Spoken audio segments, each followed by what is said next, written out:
Hello, students. Good morning, and I hope you all are well and safe at your home and utilizing this critical duration for your study.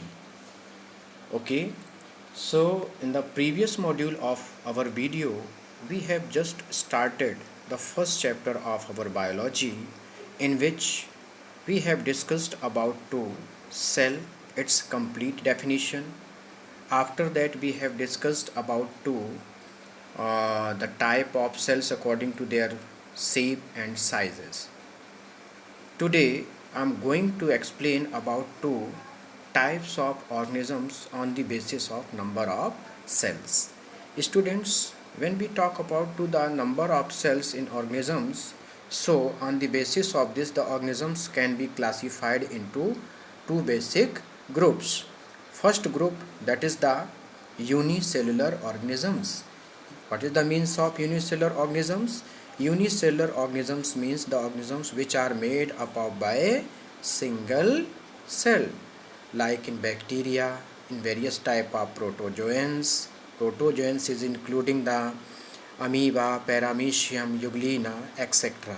Means their body is totally made up of by single cell. All the metabolic activities and other mechanism act in this single cell. Now you come to the second category of living organisms, that is multicellular. What is the means of multicellular? Multicellular means more than one cells. Means the living organisms which are made up of by more than one cell is called multicellular organisms. What are the example for that? Means various animal categories, means eukaryotic animal categories, plants and fungal species also can come in this category. So students, you keep in your mind, on the basis of number of cells the organisms are two types, means unicellular and multicellular. Now you come to the next point about to the sizes of cells. On the basis of size, the cells are varying in their shape and sizes. You know, the largest known cell, that is ostrich egg cell, smallest cell, that is PP yellow. PP yellow means plural pneumonia like organisms, like in mycoplasma.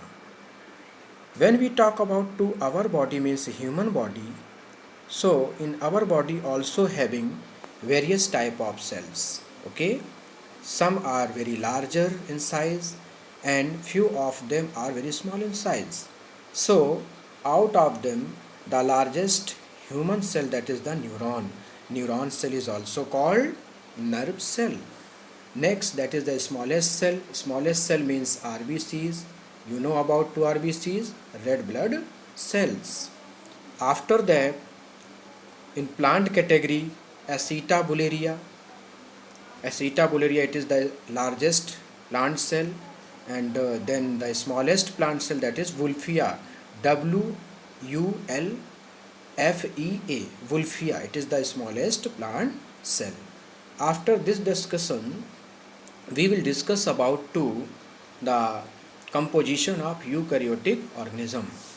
All of you are knowing about eukaryotic organisms. Eukaryotic organisms means the organisms which are very critical or systematic in their structure.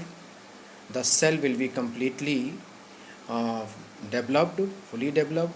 Okay, so what are the basic component of eukaryotic cell? So in a typical eukaryotic cell having three main components. What are these? First one, that is plasma membrane.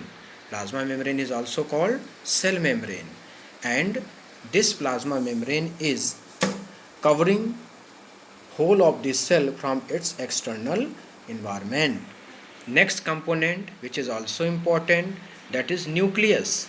It is the spherical structure which is present inside the each living cell, and this nucleus is very important to coordinate, to manage all the kind of activities within the cell.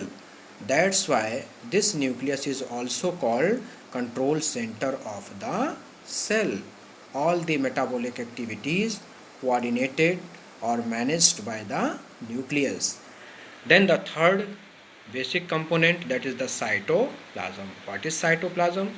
The jelly-like substance present inside the living cell.